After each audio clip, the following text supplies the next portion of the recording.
YouTube video ಬಿಟ್ಟಿದ್ದಕ್ಕೆ Sameer ವಿರುದ್ಧ FIR ದಾಖಲಾಗಿದೆ. ಸಮೀರ್ ವಿರುದ್ಧ ಎಫ್ಐಆರ್ ದಾಖಲಾಗಿರುವ ವಿಚಾರಕ್ಕೆ ಸಂಬಂಧಪಟ್ಟಂತೆ ರಾಜ್ಯದಾದ್ಯಂತ ತೀವ್ರ ಆಕ್ರೋಶ ವ್ಯಕ್ತವಾಗ್ತಾ ಇದೆ. ಧಾರ್ಮಿಕ ಸ್ಥಳವೊಂದಕ್ಕೆ ಸಂಬಂಧಿಸಿದಂತೆ ಸಮೀರ್ ಎಂಡಿ ಯೂಟ್ಯೂಬರ್ ಒಬ್ಬರು ವಿಡಿಯೋವನ್ನ ಬಿಡ್ತಾರೆ. ಸೊ ದೂತ ಅನ್ನುವ ಯೂಟ್ಯೂಬ್ ಚಾನೆಲ್ ನಲ್ಲಿ ಈ ವಿಡಿಯೋವನ್ನ ಅಪ್ಲೋಡ್ ಮಾಡ್ತಾರೆ ಸಮೀರ್ ಅವರು. ಸೊ ಇದೇ ಸಮೀರ್ ವಿರುದ್ಧ ಈಗ ಎಫ್ಐಆರ್ ದಾಖಲಾಗಿದೆ. ಯೂಟ್ಯೂಬ್ ವಿಡಿಯೋ ಬಿಟ್ಟಿದ್ದಕ್ಕೆ ಸಮೀರ್ ವಿರುದ್ಧ ಎಫ್ಐಆರ್ ಆಗಿದೆ. ಸಮೀರ್ ವಿರುದ್ಧ ಎಫ್ಐಆರ್ಗೆ ರಾಜ್ಯದಾದ್ಯಂತ ತೀವ್ರ ಆಕ್ರೋಶ ವ್ಯಕ್ತವಾಗ್ತಾ ಇದೆ. ಧಾರ್ಮಿಕ ಸ್ಥಳವೊಂದಕ್ಕೆ ಸಂಬಂಧಿಸಿದಂತೆ ವಿಡಿಯೋವನ್ನ ಮಾಡಿ ಅದನ್ನ ಅಪ್ಲೋಡ್ ಮಾಡಿದ್ರು ಸಮೀರ್ ಎಂಡಿ ಅನ್ನೋರು. ದೂತ ಯೂಟ್ಯೂಬ್ ಚಾನೆಲ್ ನಲ್ಲಿ ವಿಡಿಯೋ ಮಾಡಿದ್ರು ಸಮೀರ್ ಅವರು. ಎಫ್ಐಆರ್ಗೆ ಚಿಂತಕರು, ಪ್ರಗತಿಪರರು, ಕಾಂಗ್ರೆಸ್ ಕಾರ್ಯಕರ್ತರು ತೀವ್ರ ವಿರೋಧವನ್ನ ವ್ಯಕ್ತಪಡಿಸ್ತಾ ಇದ್ದಾರೆ. ಅಭಿವ್ಯಕ್ತಿ ಸ್ವಾತಂತ್ರ್ಯದ ಹರಣ ಅಂತ ಚಿಂತಕರು ಆಕ್ಷೇಪವನ್ನ ವ್ಯಕ್ತಪಡಿಸ್ತಾ ಇದ್ದಾರೆ. ಧಾರ್ಮಿಕ ಕೇಂದ್ರ, ಅದರ ಮುಖ್ಯಸ್ಥರು ಮತ್ತು ಕೊಲೆಯ ಬಗ್ಗೆ ವಿಡಿಯೋವನ್ನ ಅಪ್ಲೋಡ್ ಮಾಡಿದ್ರು ಸಮೀರ್ ಅವರು. ರಾಜ್ಯದಾದ್ಯಂತ ತೀವ್ರ ಚರ್ಚೆಯನ್ನ ಹುಟ್ಟು ಹಾಕಿರುವಂತಹ ವಿಡಿಯೋ ಇದು. 2 ದಿನದಲ್ಲಿ 1.30 ಕೋಟಿ ವೀಕ್ಷಣೆಯನ್ನ ಪಡ್ಕೊಂಡಿರ್ತಕ್ಕಂಥ ಸಮೀರ್ ವಿಡಿಯೋ 30,000ಕ್ಕೂ ಹೆಚ್ಚು ವಿಡಿಯೋಗಳಲ್ಲಿ ಪರ ವಿರೋಧದ ಚರ್ಚೆಗಳು ನಡೀತಾ ಇದೆ. 30,000 ಪರ ವಿರೋಧದ ಕಮೆಂಟ್ಗಳು ಅಲ್ಲಿ ಕಂಡು ಬರ್ತಾ ಇರ್ತಕ್ಕಂಥದ್ದು. ಮೂಲ ವಿಡಿಯೋ ಮಾಡಿರ್ತಕ್ಕಂಥ ಸಮೀರ್ ಅವರು, ಅವರ ವಿರುದ್ಧ ಈಗ ಎಫ್ಐಆರ್ ದಾಖಲಾಗಿದೆ.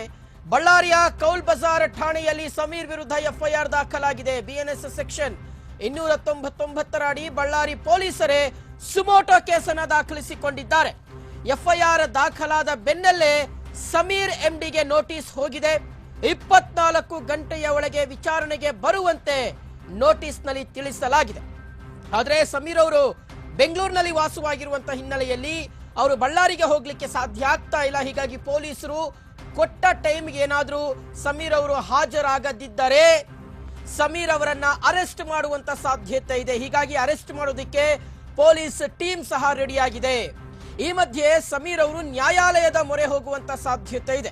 ಇದೆಲ್ಲದರ ನಡುವೆ ಸೋಷಿಯಲ್ ಮೀಡಿಯಾವನ್ನ ಮಾನಿಟರಿಂಗ್ ಸೆಲ್ಗೆ ಎಡಿಜಿಪಿ ಅವರು ನೋಟಿಸ್ ಕೊಟ್ಟಿದ್ದಾರೆ. ಸೋಷಿಯಲ್ ಮೀಡಿಯಾ ಮಾನಿಟರಿಂಗ್ ಸೆಲ್ಗೆ ಎಡಿಜಿಪಿ ನೋಟಿಸ್ ಅನ್ನು ಕೊಟ್ಟಿರುವಂತದ್ದು.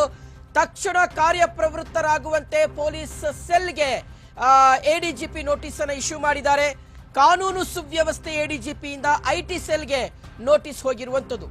ಒಂದು ವಿಡಿಯೋ ಮಾಡಿದ್ದಕ್ಕೆ ಯಾರಾದ್ರೂ ಎಫ್ಐಆರ್ ಹಾಕ್ತಾರಾ ಅನ್ನುವ ಪ್ರಶ್ನೆ ಈಗ ಕಾಡ್ತಾ ಇದೆ. ಕರ್ನಾಟಕದಲ್ಲಿ ಪೊಲೀಸ್ ರಾಜ್ ಇದೆಯಾ ಅಂತ ಚಿಂತಕರು ಪ್ರಶ್ನೆಗಳನ್ನ ಕೇಳ್ತಾ ಇದ್ದಾರೆ. ವೀಕ್ಷಕರೇ, ಈಗ ಸಮೀರ್ ಎಂಡಿ ಅವರ ವಿರುದ್ಧ ದಾಖಲಾಗಿರ್ತಕ್ಕಂಥ ಎಫ್ಐಆರ್ಗೆ ಸಂಬಂಧಪಟ್ಟಂತೆ ಆ ಎಫ್ಐಆರ್ ಪ್ರತಿ ನನ್ನ ಹತ್ರನೂ ಇದೆ. ಎಫ್ಐಆರ್ ಕಾಪಿ ನನ್ನ ಹತ್ರ ಇರ್ತಕ್ಕಂಥದ್ದು. Shri M Ningappa, police sub inspector, Kaul Bazaar police ಠಾಣೆ, ಬಳ್ಳಾರಿ, ಇವ್ರು ಕೊಟ್ಟಿರ್ತಕ್ಕಂಥ ದೂರು ಇದೆ. ಎಫ್ಐಆರ್ ಕಾಪಿ ನನ್ನ ಹತ್ರ ಇದೆ ನೋಡಿ. ಕೆಲವು ದಿನಗಳ ಹಿಂದೆ ಧೂತ ಸಮೀರ್ ಎಂಡಿ ಯೂಟ್ಯೂಬ್ ಚಾನೆಲ್ ನಲ್ಲಿ ಒಂದು ವಿಡಿಯೋವನ್ನ ಅಪ್ಲೋಡ್ ಮಾಡಿದ್ದು.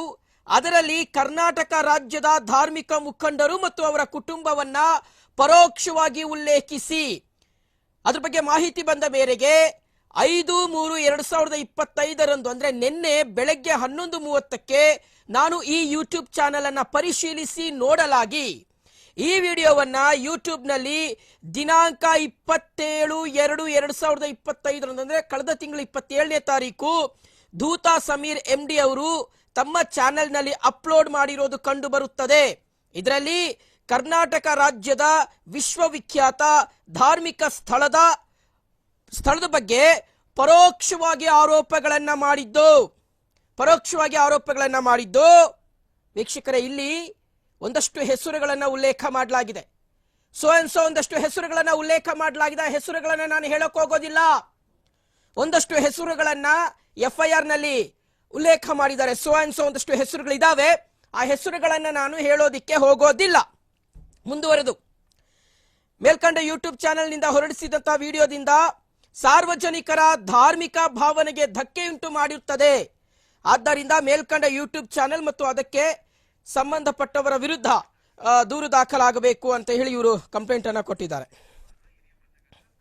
Okay, fine. ಈಗ